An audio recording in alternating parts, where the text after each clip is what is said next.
lot of questions from clients. Here we are, fall of 2022. It's been quite a year. We've got 3 more months. The real estate market is changing. Clients are asking what's going on. They see the shifting markets. They hear about it in the national news. Hear some things that possibly aren't true. So I kind of wanted to get together with you guys to talk about what we are seeing with our clients here in Richmond, because not everyone might not know, but real estate is very localized. And so what's happening here is not always the same as what's happening nationally. So what are you seeing? Some of the good things, bad things that are happening right now and changes from what happened this spring? Sure. So one thing I'd point out is that anytime we talk about a shifting market, it always brings back to the statement that I heard 5-6 years ago, that the buyers are always the first to recognize the shift, then it's the agents, and then it's the sellers. So to that end, what I am seeing is if you kind of follow the MLS or any of those syndicated sites, you're seeing price improvement, because our sellers, collectively our sellers, have priced the market when it was at the fringe. And there's a buyer appetite out there to purchase, but not at the fringe pricing and not at the fringe terms. So I would say that in some cases, like the reality is you are seeing lots of buyers come to the market, not deterred by the rising interest rates, very excited for a home purchase because the market allows them to have favorable terms around contract, right? So home inspection, maybe they can have a first right, and they don't have to make a decision right then, right there. They can have some consideration, which I think is a huge win for our buyers. Right. They're not running through a listing in 5 minutes to take a look and you make an offer. You can have a 30, 45 minute showing. You may have an opportunity to have a second look, which is a welcomed change, needed change. Absolutely. Maybe have some time to actually sleep on it for once. Yeah, that's right. Absolutely. Yeah, because that wasn't possible in the spring. Right. Carolyn, what about you? What are the biggest things that you're seeing? So one of the cool things I'm seeing about it is it's a great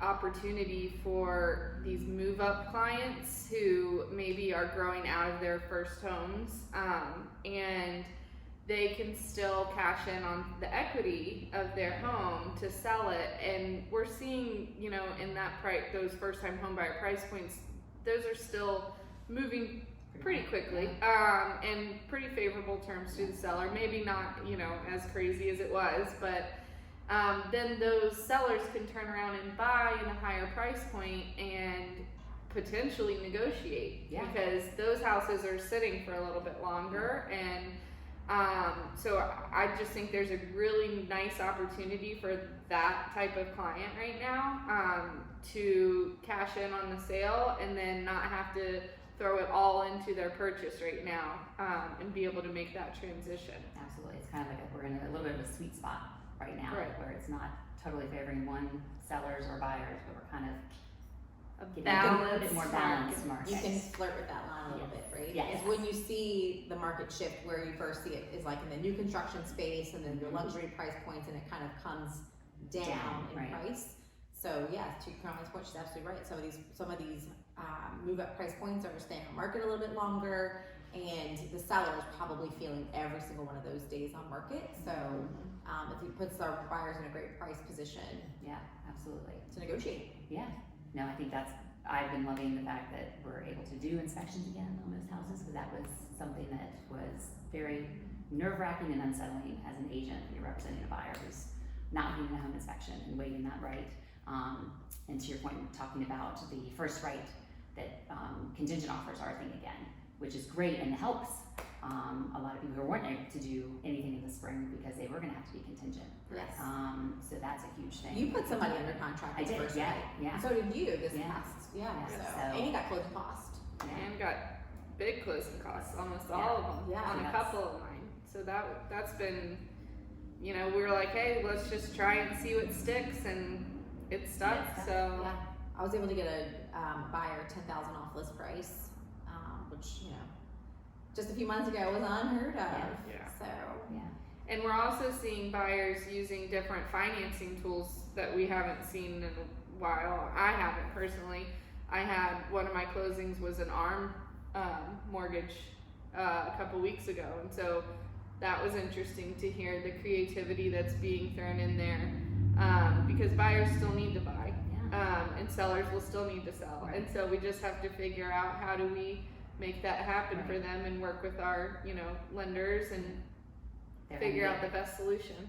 they're having to get more creative. So interest rates, they're rising, and it's frustrating to see that, but it's making the lenders have to be more creative, because you're right, buyers are still gonna have to buy. I mean, real estate market is still the best investment right now. Yeah. The stock market's not doing great. I mean, real estate is still consistent, and that's what all the experts are saying, that it's still gonna be the one that's gonna stay consistent. We're not gonna have a big crash or anything like that. Yeah.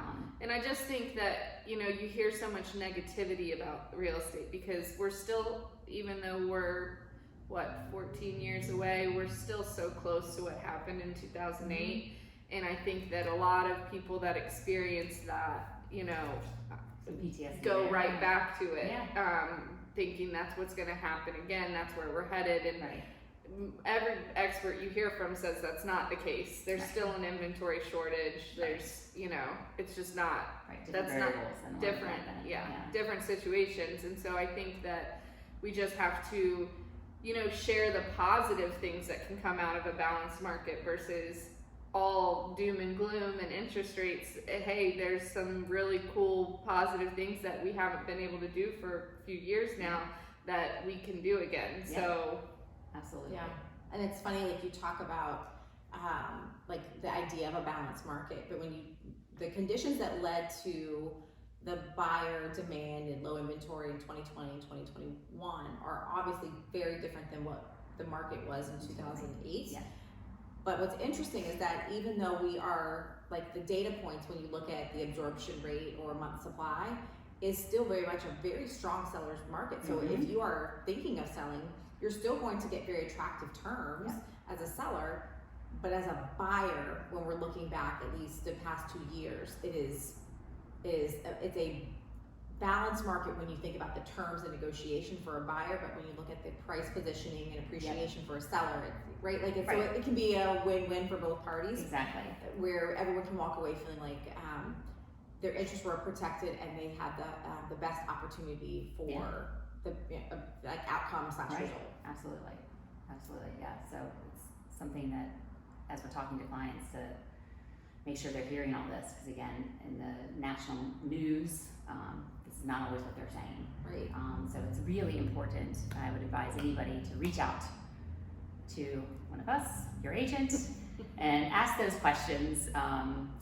About our market, our local market, and even go even more local into your neighborhood. I mean, That's that can change. It can be different from What's one happening in the community near to another. West End is very different than Yes. what's happening in Absolutely. Midlothian. Absolutely. Mhm. So and different property types too. When in doubt, reach out. reach out.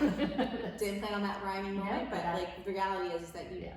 more than ever, having a real estate professional, I think, is someone who understands the market, the data points, knows what questions to ask, how to advocate for you, understands the terms of a contract. All of those things have to work in concert Mhm. for a buyer and a seller. Yeah. Like it's just too important not Yeah, to. absolutely. Biggest investment of most people's And lives. that's what we do full time, Yeah, girls. we're in it. Yeah. All right. Thanks, ladies. I You're appreciate welcome. it. Great chat.